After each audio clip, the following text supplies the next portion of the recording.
Godmorgen. Så er vi kommet til Aalborg. Eller Svendstrup. Lige været op og aflevere en 16 meters bumlift til Brorsonbyg. Jeg ved faktisk ikke helt, hvad de skal bruge den til, men det håber jeg, at de selv ved. Men nu vil jeg gå op til lastbilen.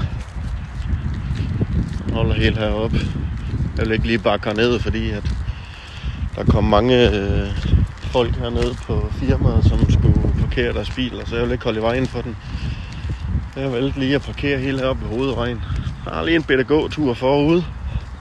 Det er dejligt med noget morgenmotion.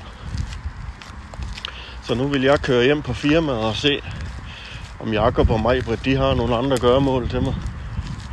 Det har de helt sikkert.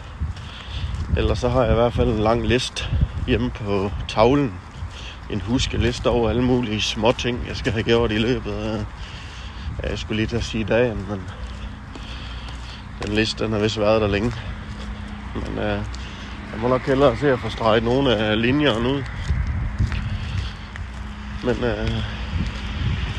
kan I have en rigtig god dag derude. Så vil jeg køre sliskeren op og vende snuden hjemme mod Undsild. Hej.